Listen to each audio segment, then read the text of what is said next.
성부와 성자와 성령의 이름으로 은총이 아득하신 마리아님 기뻐하소서. 주님께서 함께 계시니 여인 중에 복되시며 태중의 아들 예수님 또한 복되시나이다.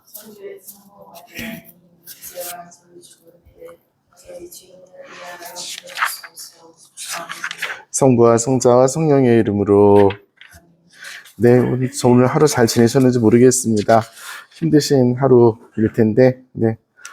어쨌든 우리가 지금 가고 있는 길을 계속 가야 되니까 열심히 가도록 하겠습니다.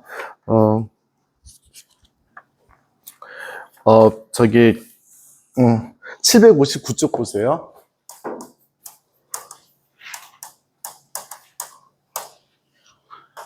759쪽 그 1장 제목만 확인하리라고 합니다.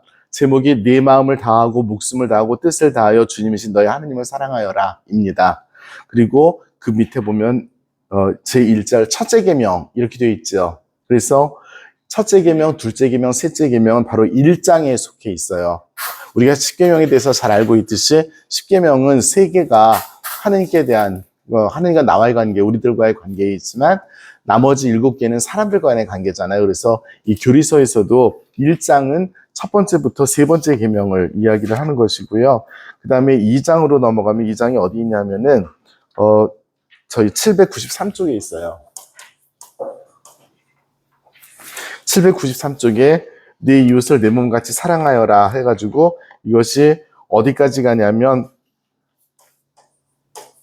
898쪽 그 3편이 그러니까 3편 계명편이 아예 끝날 때까지 있어요. 그러니까 759쪽부터 792쪽까지가 1계명부터 3계명, 여기가 4계명부터 10계명까지가 있는 거예요. 그래서 이렇게 구성이 되어 있다는 걸 염두에 두면서 하면 좋을 텐데, 저는 어떤 일이 있어도 여기까지를 7월 달에 마치고 싶어요. 그리고 계명편은 사실은 우리가 어떤 윤리적인 가르침들이라 맨날 많이 들었던 내용들이고, 신학적으로 머리를 쓰거나 설명이 아주 많이 필요한 것이 아니기 때문에 쉽게 접근하실 수 있으리라고 생각을 합니다. 그래서 행복하고 편한 마음으로 마구 달려가지는 못할 것 같아요. 그래도 설명할 것들이 몇 가지 있어요. 왜냐하면 윤리적인 가르침들인데 우리가 못 만났던 것들이 있기 때문에 그렇습니다. 어쨌든 간에 가도록 할 텐데, 오늘은 2장 네 이웃을 내 몸같이 사랑하여라 에서 둘째 계명 둘째 계명부터 하도록 하겠습니다. 둘째 계명이 몇 쪽에 있냐면 7쪽에 있어요.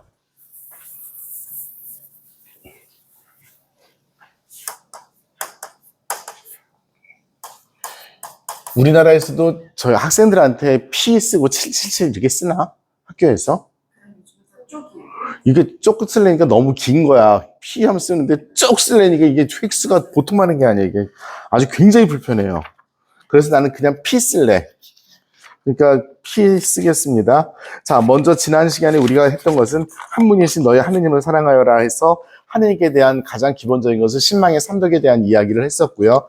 그리고 그다음에 하느님만이 유일한 하느님이시라는 이야기를 했었고, 그리고 우리 어서 오세요. 예, 했었고, 그 다음에 등등 여러 가지 이야기 했었고, 제가 많이 말씀드렸던 것이 무신론이었습니다. 무신론이었고, 그 중에서 지금 현재 가장 큰 무신론은 실천적인 무신론이에요. 실천적인 무신론 중에서 I don't care 이거죠. 하느님이 있건 없건 아무 상관없어요. 나는 나의 삶을 살아가겠다고 하는 이런 실천적인 무신론이 제일 많고 위험하다는 말씀드렸고요.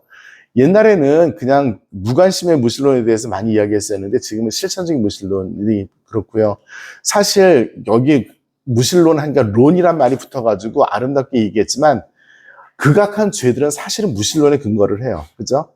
죄악을 저지른다는 것은 하느님이 없다는 것을 전제하고 이 세상밖에 없다는 것을 전제를 하니까 죄를 짓지. 그렇지 않으면 죄를 안 짓겠죠. 하느님이 두렵고 무서우면. 그래서 사실은 요 교리서에서 많이 다르지 않지만 무신론의 가장 극단적이고 극악한 형태는 죄악입니다. 범죄들이에요. 그래서 이것도 실천적인 무신론인데 우리는 고고하게 실천적인 무신론, 나는 그냥 나 혼자 살고 잘 살고 이 정도까지밖에 얘기 안 했는데 사실은 죄가 가장 큰 무신론의 형태임을 말씀을 드립니다. 자, 오늘은 둘째 계명을 하도록 하겠습니다. 죄를 갖다 좀 올려주세요.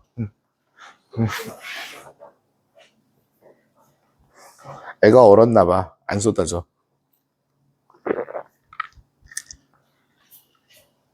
둘째 계명은 한 분이신 주님의 이름을 함부로 부르지 말라. 주님의 이름에 대해서 이야기합니다. 자, 우리 그럼 주님의 이름에 대해서 우리가 성경에서 만날 수 있는 구절이 어디가 가장 대표적인 것일까요? 주님의 이름에 대해서 하나님께서 주님의 이름을 계시하신 것. 가장 대표적인 것. 탈출기. 네, 탈출기 어디에 있죠? 3장은 아닐 거고요. 한 장만 더 써주세요. 네. 네, 그렇죠. 지금 뭐 맞추신 거죠. 그죠? 모세가 하느님한테 당신의 이름은 무엇입니까? 라고 했을 때 나는 있는 나다라고 해서 야훼라고 해서 거룩한 네 글자입니다. 네.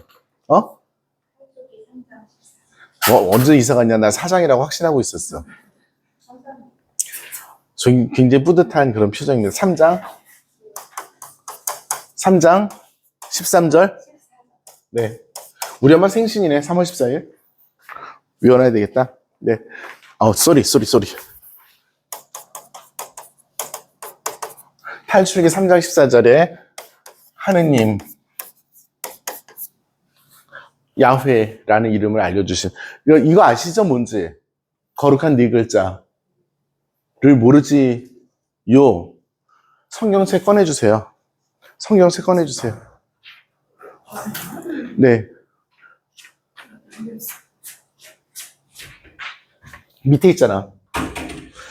이 성경책 꼭 보셔야 돼요. 지금 저기 스마트폰으로 해결 안 됩니다. 제가 지금 드리는 말씀은 일러두기 찾으세요. 일러두기. 성경 앞에 일러두기가 있어요. 일러두기를 찾으세요. 네. 저기 큰 성경, 작은 성경에 따라서 차이가 있긴 한데 일러두기 몇 번인지 까먹었어요. 8번인가 9번인가 10번인가 11번인가 있어요. 5번? 그럴 리 없는데? 왜 5번에 있어? 네, 5번이요. 일러두기 5번 보세요. 거기 보면은 거룩한 네 글자, 이 하나, 둘, 셋, 네 글자가 야훼예요. 이거를 갖다가 발음을 하지 않죠. 그래서 하느님의 이름을 함부로 부르지 말라. 그래서 이스라엘 사람들은 아도나이라는 이름으로 해서 나의 주님 이렇게 발음한다고 말씀드렸어요. 야훼라는 이름을 하지 않습니다. 이렇게 쓰다 보니까 이게 자음밖에 없잖아요. 이스라엘 말은 자음밖에 없어요, 원래. 그러니까 모음을 어떻게 붙이느냐에 따라서 굉장히 많은 변수들이 생기는 거죠. 개신교에서 쓰는 그 이상한 발음도 여기서 연원이 됐고요. 여호수아라는 이름도 여기서 나온 이거죠. 예수님이라는 이름도 여기서 나옵니다. 그죠? 그리고 뭐 등등등등 굉장히 많은 이름이 여기서 나오게 돼요. 그래서 거룩한 네 글자를 발음을 하지 않는 것. 그런데 그렇다면 도대체 이 이름이 가지는 의미가 무엇이냐라고 했을 때 우리 몇 가지만 읽겠습니다. 2144방 보세요. 2144방. 계시된 모든 말씀 가운데 독특한 것이 하나 있는데 그것은 예수님께서 당신 이름을 예수님이 아니고 하느님께서 하느님께서 당신 이름을 계시하신 것으로서 하느님께서는 당신을 믿는 사람들에게 이름을 알려주셨다라고 합니다. 그 다음 페이지 넘겨보세요. 778쭉 보시면 이름은 누구에게 알려주냐면 절친한 사람에게 알려준대요. 그죠? 우리도 번호 알려주고 이름 알려주고 하면 절친한 사람에게 알려주고 서로 어떤 신뢰관계를 형성하는 사람들에게 이름을 알려주지 다른 사람들 같으면 직함으로 이야기를 하겠죠. 그렇죠? 저하고 친하면 베드로니오 신부님이라고 부르겠지만 나하고 좀 덜 친한 본난 신부님이라고 할 거고요. 좀 더 안 친하면 정연혁 신부님이라고 얘기할 겁니다. 그렇죠? 네. 그렇게 되지요. 네. 그래서 이름이라는 것은 하느님께서 당신의 존재를 인간에게 각인시켜 주시는 이름이고요. 자, 2144항 세 번째 줄 거룩한 것에 대한 거룩한 하느님에 대해서 늘 지각하도록 하는 것이 이름에 대한 존경심이에요. 자, 예수 성령 축일이 있어요. 이거 몇 월 며칠이라고 그랬지? 맨날 까먹어. 예수 성령 축일, 예수님의 거룩한 이름 축일이 있고 성모님의 성령 축일이 또 있어요. 그래서 주님의 이름은 찬미받으소서, 주님의 거룩한 이름은 찬미받으소서 하는 우리 성시간 때 하는 기도도 있죠. 그래서 이름이라고 한다면 그 존재를 기억을 하는 것이고 그분의 인격을 기억을 하는 그 이름입니다. 그래서 굉장히 중요하게 우리 교회 안에서 특별히 신심에서 많이 자리를 잡고 있었고요. 영어로 뭐 이상할 때 Oh my God 이러잖아요. 네. 이탈리아에서 보면 욕을 할 때 굉장히 나쁜 쌍스러운 말에다가 하느님 이름을 붙이는 경우들이 있어요. 그러니까 문화가 좀 다르긴 하지만 하느님을 갖다가 뭐 돼지에 비유하고 이런 그 단어들이 있어요. 신성모독적인 일들이 있어요. 그 문화가 그래서 그럴 거예요. 하느님에 대해서.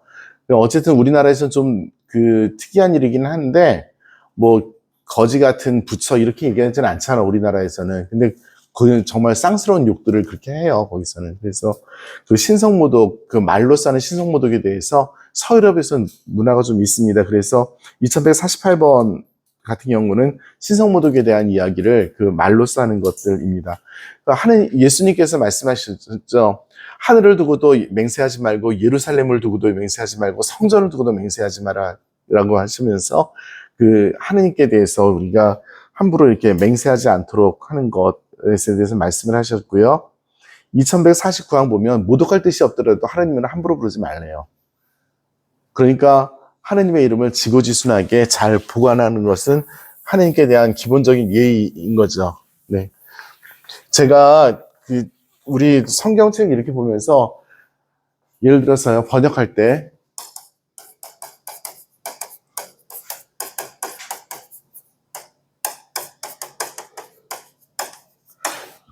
저한테 계속 걸리적거리는 게 이 부분이에요. 깨서는이라고 안 해요. 그죠?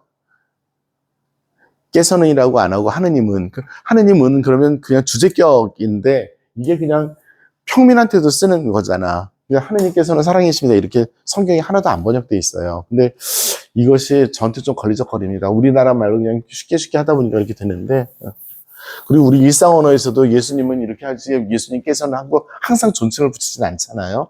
네, 우리는 좀 의식적으로 좀 기억으로 좀 했으면 좋겠습니다. 그리고 성물도 우리 아침에 바치고 있는데 우리는, 우리와 저희 이거 구별 잘 안 해요. 나와 저 이거를 갖다가 기도할 때 이걸 구별해서 좀 썼으면 하는 생각이 좀 있어요. 잡스러운 얘기지만 예수님 앞에서 아버지 앞에서 제가 이렇게 얘기하는데 예수님 앞에서 내가요 이렇게 하는 건 좀 이상하잖아, 그렇죠? 그래서 성물도 지금 저는 일부러 그렇게 옛날 번역이니까 옛날 성물도 나왔을 때 다 우리로 되어 있는데 저는 혼자 할 때 그냥 저희로 해요.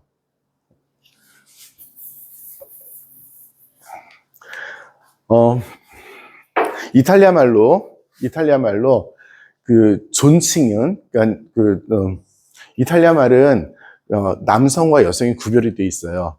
그러니까 I, you, he, she 이렇게 돼 있죠. 여기 이게 영어예요. we, you 이렇게 돼 있는데 이 이탈리아 말로 이렇게 하면 그냥 이탈리아 말로 뚜예요. 이게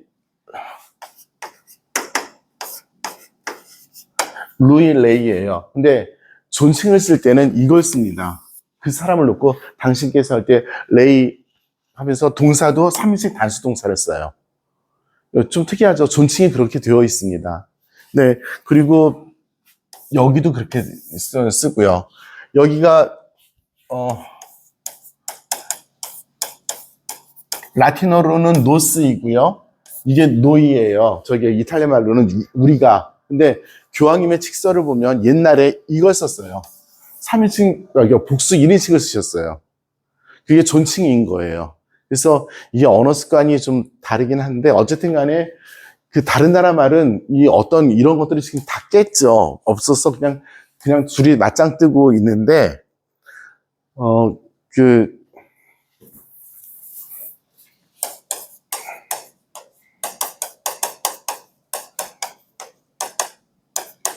Your Excellency 하면은 존댓말이죠. 이 대문자 써가지고 그러면은 이거를 이탈리아 말로 말 그대로 바꾸면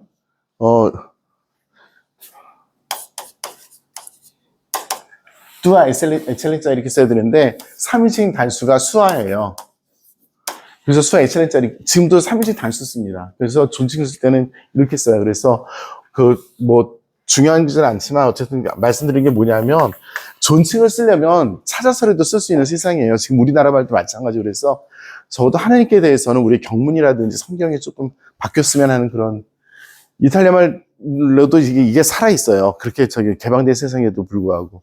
그리고 영어로도 Your Excellency 할 때 대문자 씁니다. 저 소문자로 쓰지 않아요. 네. 격식이 얼마나 중요한지에 대해서 질문하는 것을 하면 할 말은 없는데 어쨌든 그렇습니다. 자, 그래서 하느님 이름을 가지고 우리가 소중하게 여기는 것 굉장히 중요합니다. 자, 2150편 보세요. 아까 말씀드렸듯이 하늘을 두고도 맹세하지 말라, 예루살렘을 두고도 맹세하지 마라 라고 이야기를 하나님께서 하셨습니다. 그리고 예수님께서 하셨고요. 그리고 하느님을 증인으로 내세워서 약속하지 말아라 라고 이야기합니다. 그 성경에 보면은 여기 그 하늘과 땅을 두고 눈에 보이는 모든 것을 두고 맹세하는 그런 경우들이 굉장히 많이 있어요. 그러니까 어떤 담보물을 두고 맹세하는 그런 케이스들이 굉장히 많이 있는데 거기에 하느님을 두고 하지 말라고 이렇게 이야기를 합니다. 그만큼 하느님은 우리와 다른 차원에서 존중받아야 되는 것입니다. 네. 그 2153강 보시면 예수님께서 하셨던 말씀입니다. 거짓 맹세하지 마라. 그리고 주님께 맹세한 것은 다 지켜라라고 구약 성경에서 하신 말씀을 너희는 들었다. 그러나 나는 이렇게 말한다. 아예 맹세하지 마라. 하나님 두고는 예스가 예스가 노가 노가이다. 예스할 것은 예스하고 노할 것은 노만 해라. 네, 입니다. 그래서 우리 말 습관 보면은 좀 길게 말할 필요가 없는 때가 많이 있어요. 단순하게. 중요한 것은 하느님을 매개로 해서 우리들의 일상생활을 갖다가 보증수표로 만들지 않도록 하는 게 중요합니다. 그 781쪽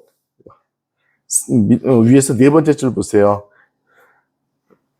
하느님의 이름을 조심스럽게 부르는 것은 그분의 현존을 존경하는 마음으로 의식하는 일에 걸맞는 것이다 해서 그 하느님의 존재를 항상 의식하는데 그분의 이름을 기억하는 것입니다. 자, 우리 뭐 대표적인 것이 있죠. 성부와 성자와 성령의 이름으로. 아멘. 그렇죠? 네, 그래서 그분의 이름으로 기도도 하고 기도의 시작과 마침이 그분에 둘러져 있습니다. 많이 더우세요? 네, 네, 감사합니다.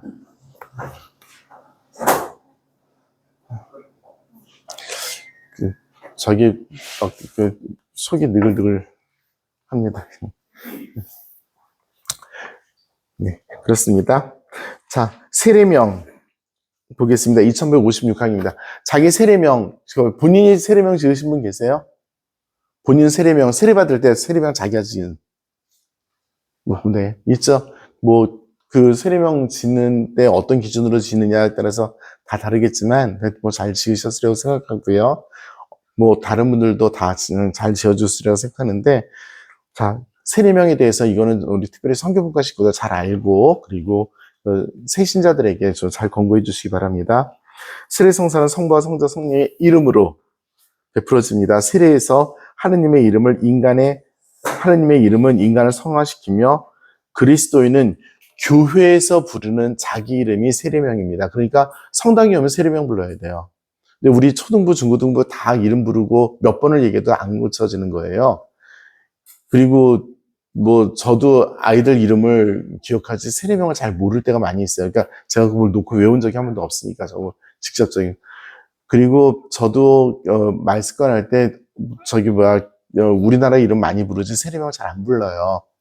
그리고 되게 가슴 아픈 옛날에 수녀님들은 어떤 수녀인데 요즘 이름을 갖다 딱딱딱딱 갖다 대더라. 우리 이혜인 수녀님이라고 알고 있지, 이 클라우디아 수녀님이라고 안 알고 있죠.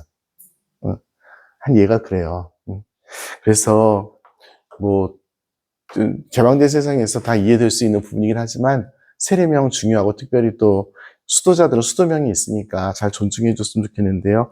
교회에서 부르는 자기 이름이에요. 그래서 우리가 그 이름을 잘 기억하는데 그것은 어떤 성인의 이름, 곧 자기의 주님께 모범으로 충성을 다 바친 한 제자의 이름일 수 있다. 그러니까 첫 번째 붙였으니까 성인 이름을 갖다 붙여라 이거겠죠.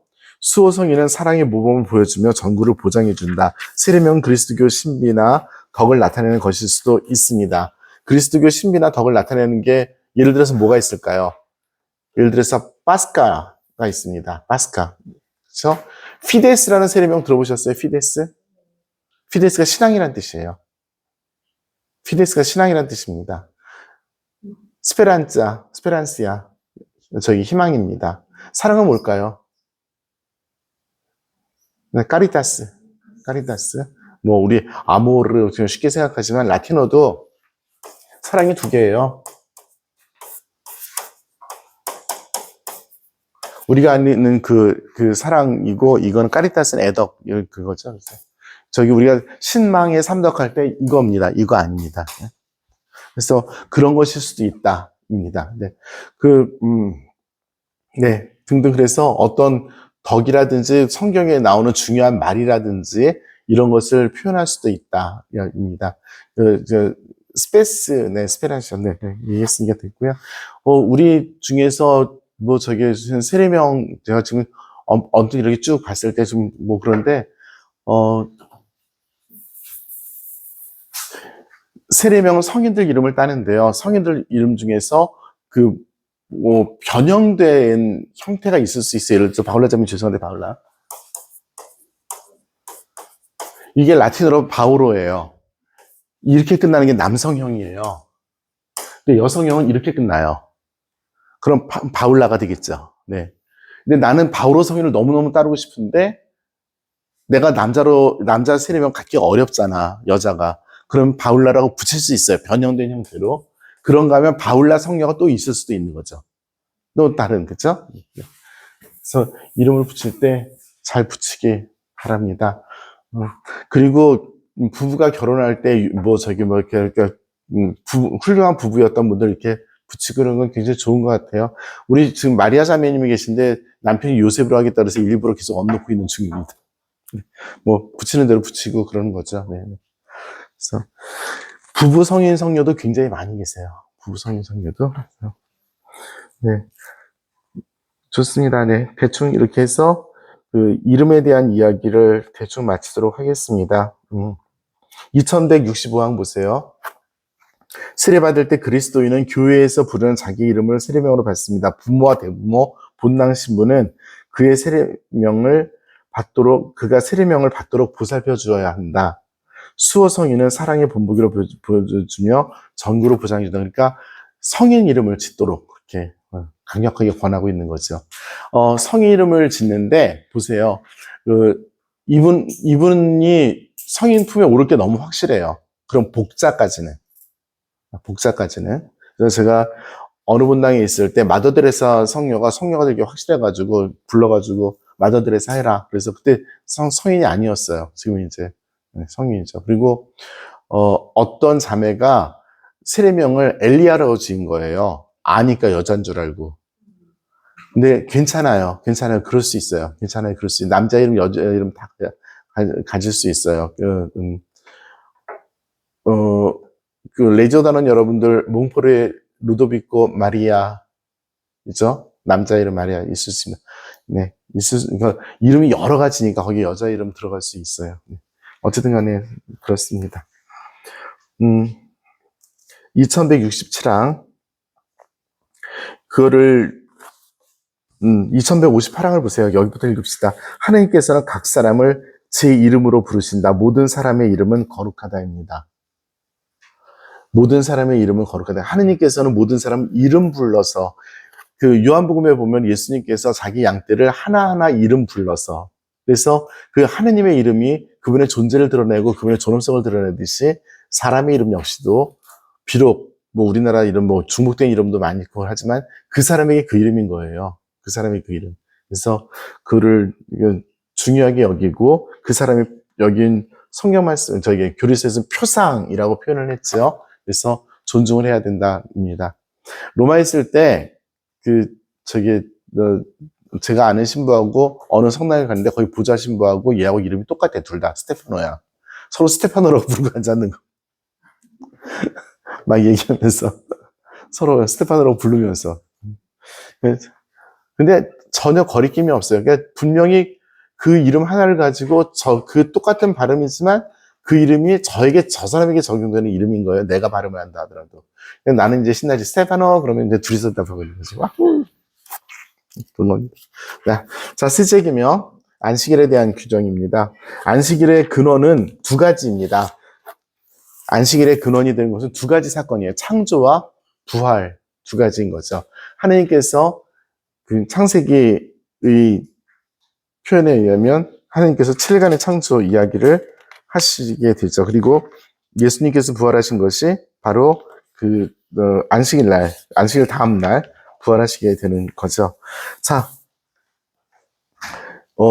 제가 한번 우리 알고 있으라고 생각해요. 제가 말씀드리지 않아도 알고 있으라고 생각하는 게 창조 이야기가 성경에 두 개인 거 알고 계시죠? 네. 창조 이야기가, 창세기에 두 개가 있습니다. 1장 1절부터 2장 4절까지, 2장 4절부터 2장 끝까지 두 개의 이야기가 있습니다. 그래서 우리가 알고 있는 7일간의 창조 이야기는 첫 번째 에피소드이고요. 두 번째 에피소드에서는 7일간의 창조 이야기가 나오질 않아요. 어쨌든 간에 참고로 하겠습니다. 자, 2168항 안식일. 10계명의 셋째 계명은 안식일에 대한 이야기입니다. 2169항 먼저 창조를, 그래서 주님께서 여세 동안 하늘과 땅과 몸을 만드셔서 7일간 쉬셨다입니다. 7. 네.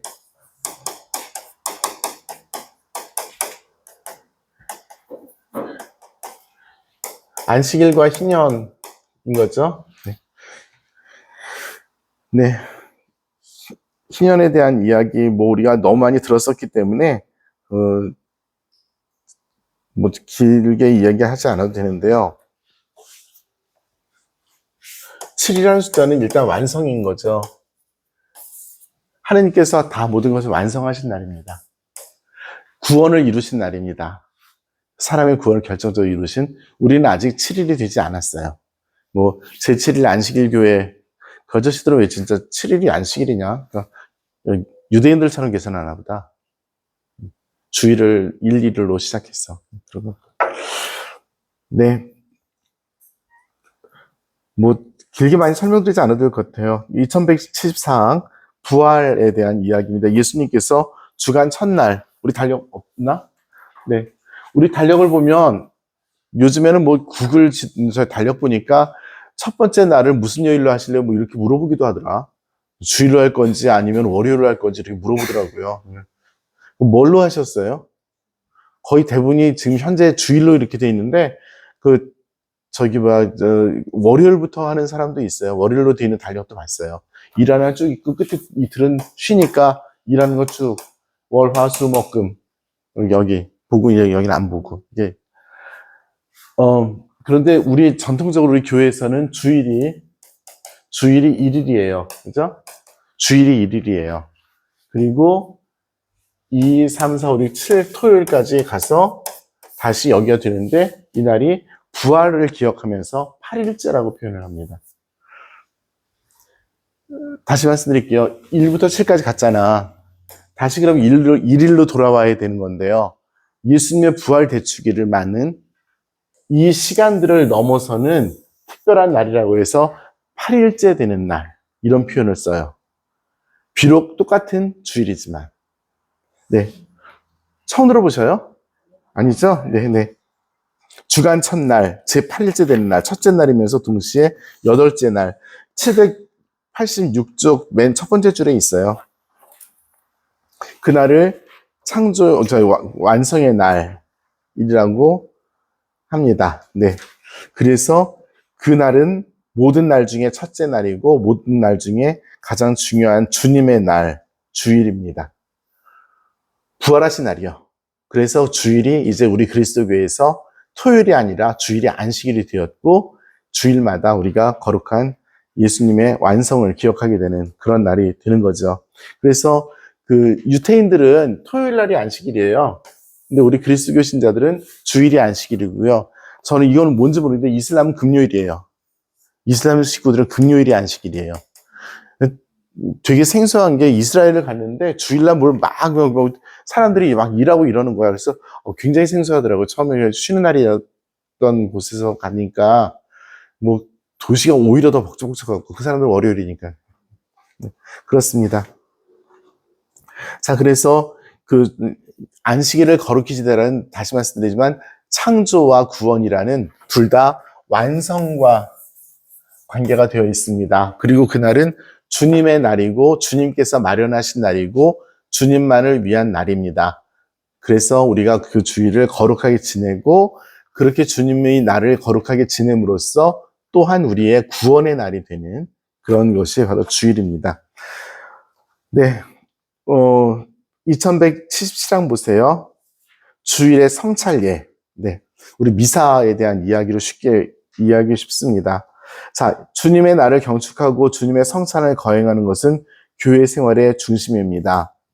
자, 사도 전승에 따라 순환과 부활의 신비를 경축하는 주일은 보편교회에서 가장 중요한 의무 축일로 지내야 합니다. 라고 이야기합니다.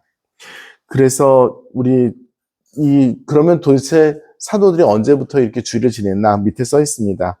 2178항 그리스도인들이 이렇게 모이는 관습은 사도시대 초기부터, 그러니까 주일을 우리가 만든 게 아니에요. 예수님께서 승천하시고 나서 사도들이 예수님의 부활날 모이자 이렇게 된 거예요. 그게 지금까지 내려오고 있는 거죠. 히브리서의 말씀입니다. 모이는 일을 폐기하지 말고 서로 격려해서 자주 모입시다 라고 해서 이 날이 계속 우리들에게 주어져 있고요. 자,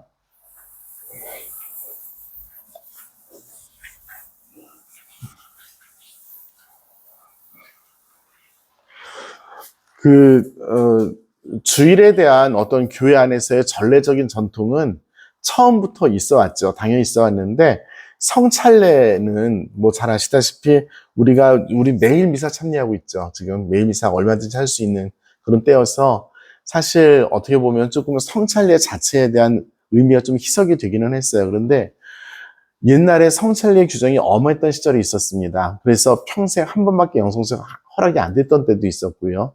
1년에 한 번밖에 허락이 안 됐던, 이런 엄청나게 많은, 그리고, 죄인들에 대해서는 평생 이렇게, 그 다음에 배교자들이었던 사람들 중에서 돌아온 사람들은 등등 아주 복잡한 규정들이 굉장히 많이 있었어요. 그러니까 교회가 처음에 지역마다 다 다른 감성을 가지고 이 성찬례를 정착시키는 데는 굉장히 많은 시간과 함께 노력이 필요했었고, 어떤 영적인 그런, 뭐라 그래야 되죠? 성장도 필요했었던 그런 오랜 시간을 겪었습니다. 그러나 이제 지금 현재는 이렇게 성찬례를 주일날 뿐만이 아니라 매일 거행하고 그렇게 살아가게 되는 거죠. 그런데 본질적인 의미는 성찬례라고 한다는 것은 축제입니다.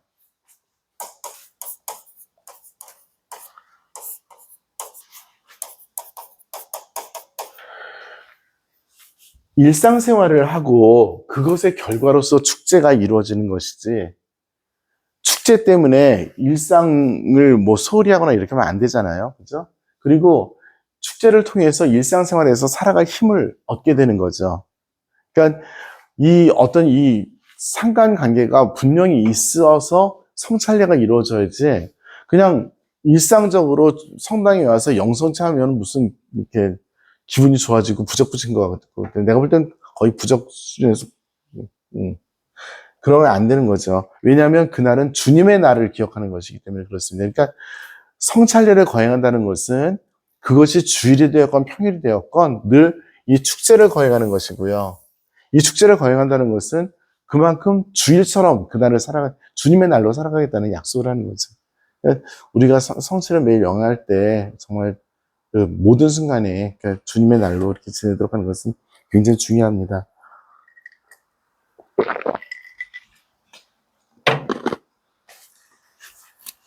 자, 2179항 본당 사목구, 공식적인 표현이에요. 본당 사목구가 본당이라는 것에 대한 교회법적인 공식 표현입니다.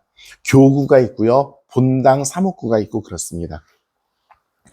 본당 사목구에서 본당 신부가 전례를 열심히 해서 미사 열심히 드려야 되고, 드리고 영성체를 할 수 있도록 다 하래요.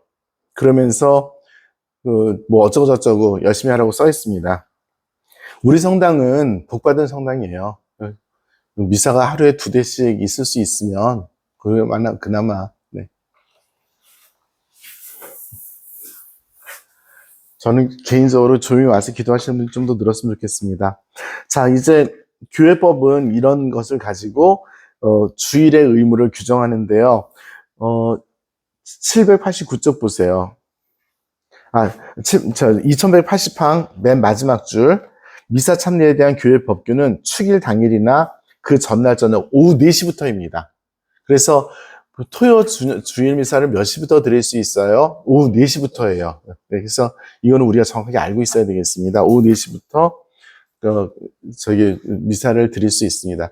우리 맨날 아리까리 하죠. 대축일 날 예를 들어서 지금 지난 주일이 7월 4일 토요일 날 저녁 미사 김대건 신부님 축일이에요. 아니면은 그러니까 7월 4일 날 아니 다시 얘기할게.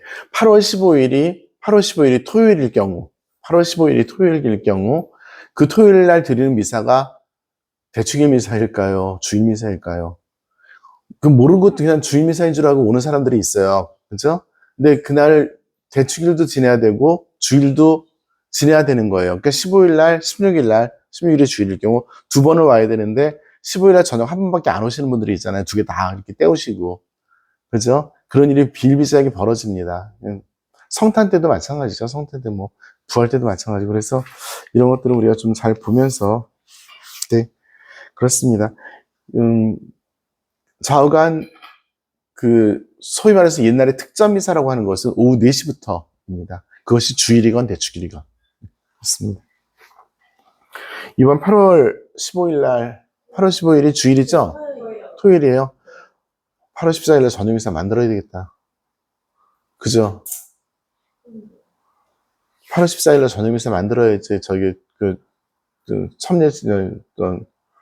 8월 15일에 못 오시는 분들. 그러니까 8월 14일날 저녁에 성모승천 전야미사를 드려야지 8월 15일날 못 오시는 분들이 할 수 있도록 한 번이라도 가능성을 열어놓지. 8월 15일 토요일 저녁으로 미사는 그거는 대축일 미사예요. 주일 미사가 아니에요. 바로 이런 문제가 생기는 거예요. 왜냐하면 그 대축일이 주일보다 등급이 훨씬 높기 때문에 그래요.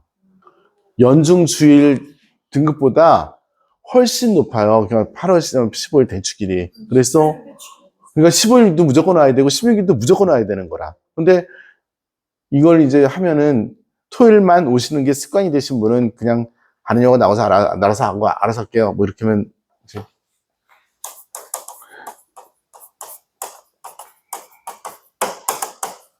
저 이것 좀 찾아줘요. 전래 등급 순위표. 이거 한번 보내드렸나요? 옛날에 찾아서 한번 더 올려주세요. 재미로. 거기 보면은 성모님의 승천 대축일이 연중주일보다 등급이 아예 카테고리가 달라요. 그러니까 네, 그렇습니다.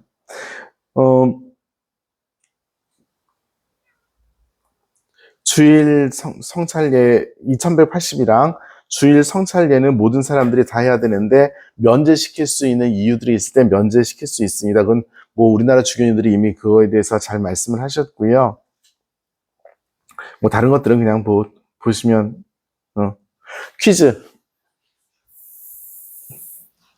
어떤 사람이 사기를 치고 신부인 척해. 그래서 오지에 가서 미사를 드렸어요.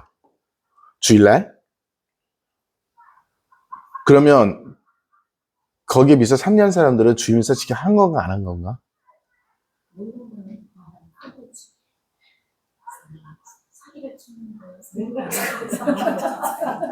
사기를 당해서 안 한 거니까 확인할 수가 안 한 거. 한번 손 들어볼래요? 나는 했다고 생각한다. 그래도. 그 사람은 지한 거. 그냥 말하지 말고 그냥 yes, yes, no, no. 좀 말 좀 하지 마, 좀. 쓸데없는 말 좀. 나는 했다고 생각한다. 들 때는 높이 들어. yes 할 때는 확실하게. 아니다. 우리 의견이 딱 4대4야. 그런 거예요, 우리가. 그런 거예요. 교회에서 했다고 합니다. 네. 자기 탓 없이. 그리고 미사를 하고 말고 무슨 상관이 있어. 하나님께서 알아서 우리보다 잣대가 훨씬 더 그러신데, 그죠? 이런 걸로 싸우지 맙시다. 우리가 자비로워야 돼요. 그러니까 우리가 백날 자비로워도 하나님 자비에 참 1억 분의 일도 안 되잖아. 그러니까 사이좋게 지내요. 말하지 말고 쓸데없는 말. 사이좋게 지내요. 쓸데없는 말 하지 말고, 진짜. 오늘 하루 종일 열받고 있어, 내가 지금. 말들이 많아가지고. 아니, 그냥 얘 노노만 하면 되는데, 뭔 말들이 그렇게 많아. 요즘 아주 예민한 중입니다, 그거에. 우리가 말로 짓는 죄들이 있어요. 불필요한 얘기 하지 마십시다. 아셨죠? 네. 이때는 크게 대답해야 돼. 네. 파이팅. 어떤 사람도 대신에 안식일 규정을 자의적으로 해석해서 자기에게 적용하면 안 됩니다. 반드시 교회법에 그리고 주교님들이 정한 규율을 지켜야 합니다.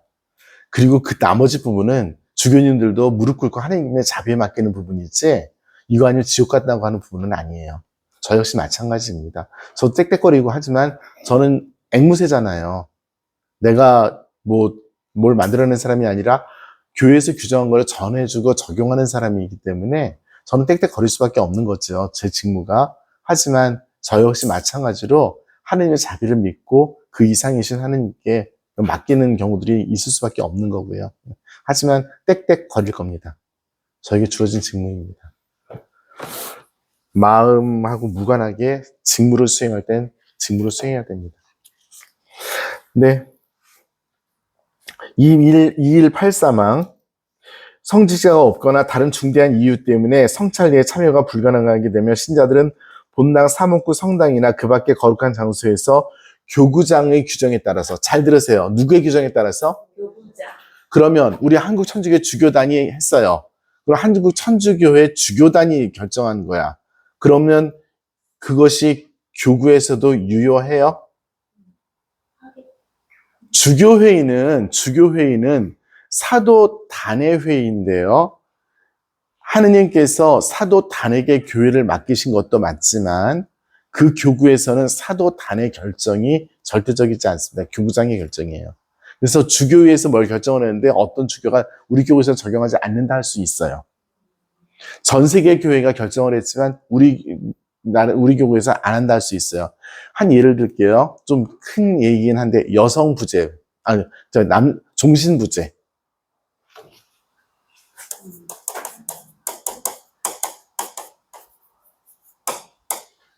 뭔지 아세요? 평생 부재 주는. 평생 부재 주는.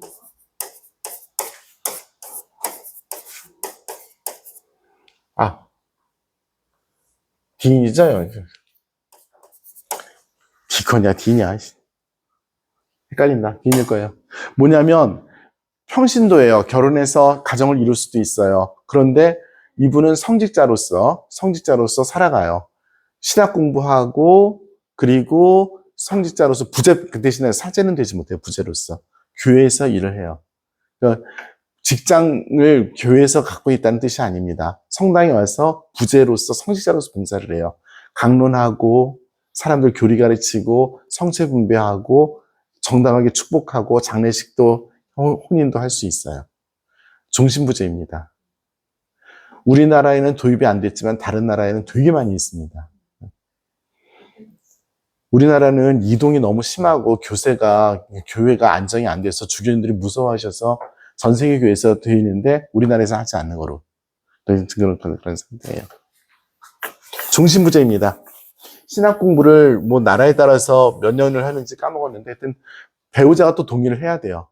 배우자가 동의를 해서 정말 그 배우자도 잘 살아야 되겠지. 그러니까 죽으라고. 그래서 저는 독일에서 우리나라 분인데 식품 유통업을 하시는 분인데요.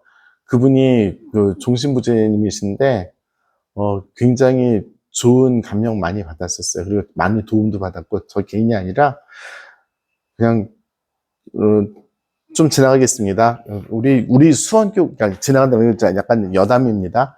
우리 교구가 1963년에 생겼어요. 1호 사망 사제가 박경식 룰가라는 신부님이에요. 이분이 68년인가 67년인가 내가 좀 헷갈리는데 그때 돌아가셨는데 1호예요. 신부된 지 무려 2-3달 만에 교통사고로. 독일에서. 그때 우리 교구에 워낙 가난하니까 유학을 보냈는데 학비를 못 보내주는 거예요. 그럼 어떻게 해야 돼요? 어느 본당에서 이렇게 같이 이렇게 밥 먹여주세요, 도와주세요 이래야 되는 거죠.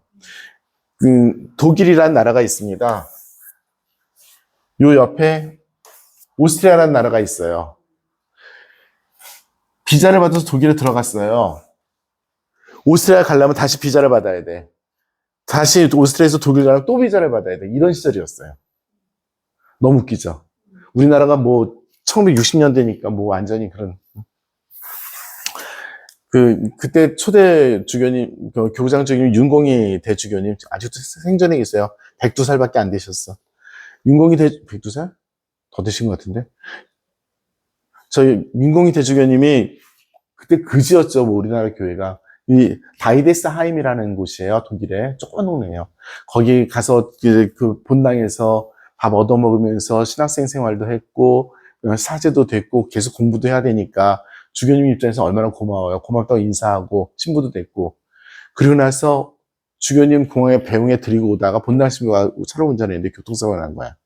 그래가지고 이 젊은 신부가 돌아가셨고, 그리고 본당 신부님은 평생 울면서 지내다가 돌아가신 지 뭐 한 10년밖에 안 돼요. 네, 다이데스하임. 네. 예, 그렇습니다. 이거 뭐 내가 이걸 왜 얘기를 했지? 근데 종신부재. 그래서 이 신부님, 저기, 기일이 5월인가 6월인가 그래요. 그러면 저희가 시간이 되는 신부들이 모여서 미사를 드려요. 다이데스하임 그 본당에 가서. 그리고 묘지도 거기 있었으니까. 이제 지금은 안성으로 모셔왔어요. 모셔왔는데, 뭐, 요만큼 30년 넘어서 모셔왔어요.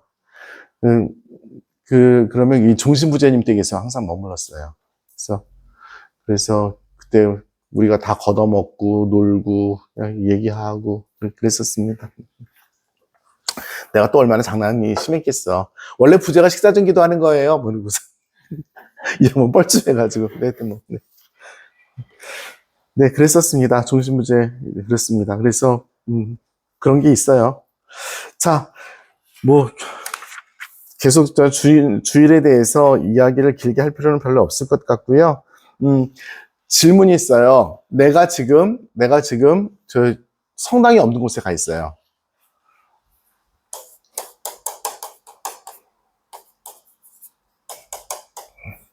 우리 서방 가톨릭 교회가 있죠? 동방 가톨릭 교회가 있어요. 예, 동방 정교라고 하는 거. 동방 정교가 뭔지 아세요? 정교가 뭔지 아세요?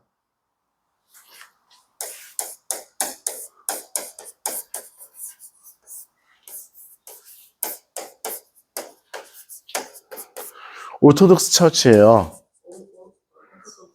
오토독스가 뭐예요? 정통, 이거죠. 정교라는 말은, 정교회라는 말은 원래 니케아 공의회가 몇 년도였어요?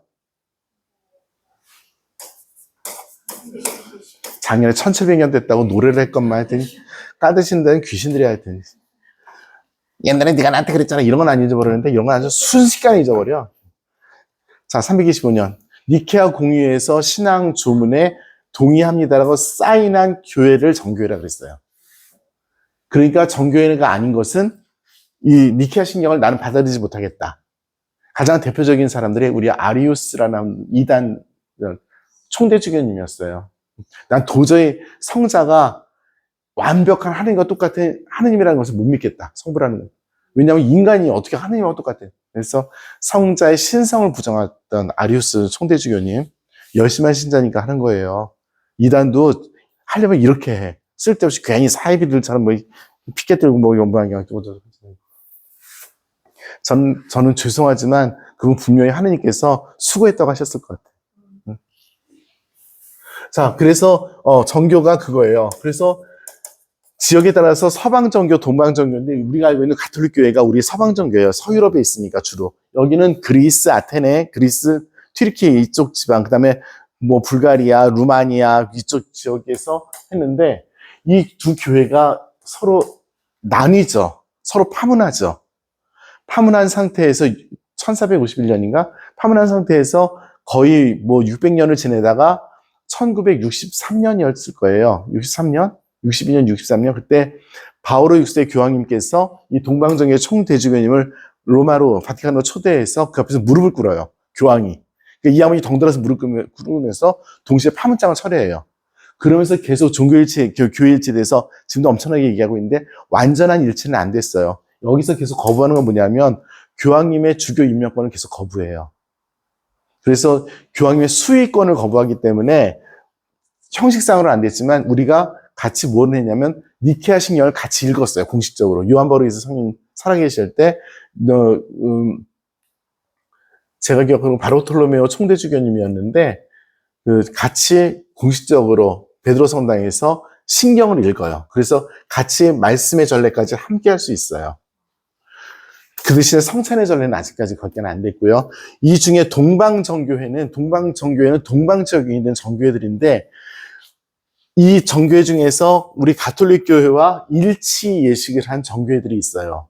조그만 정교회들 중에서. 큰 정교회들이 아니에요. 그러면 우리가 주일날 이 지역에 갔을 때 미사를 했을 때 여기 일치 예식을 한 곳에 가서 미사를 하면 합법적으로 유효해요. 영성체도 할 수 있어요. 여기는 영성체만 빼고 참여할 수 있어요. 정 안 되면 이런 것도 하라고. 그래서 러시아에 갔는데 모스크바에 갔는데 선지국을 못 찾겠다. 그럼 모스크바 정교회 아무 데나 들어가서 거의 미사 깔끔하게 2시간, 3시간밖에 안 해요. 처음부터 끝까지 노래야. 얼마나 감사한지 몰라.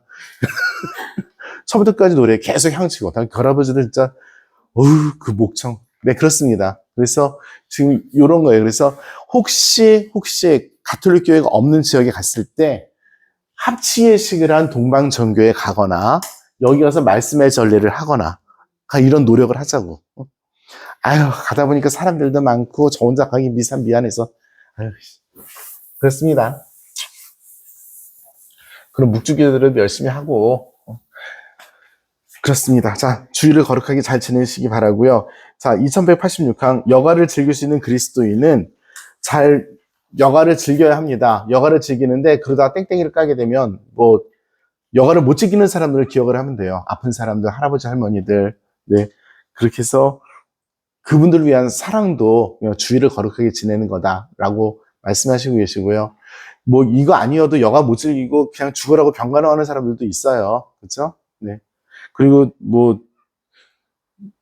그때 장례 나면 어떨까요? 우리 총회장님 그래도 주일날 오후 3시에 돌아가셨으니까 오전에 미사할 수 있었지. 토요일날 오후 3시에 돌아가셨어 봐. 주일날 미사하기 쉽지 않죠. 네. 네.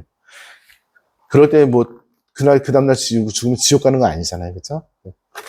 그렇습니다.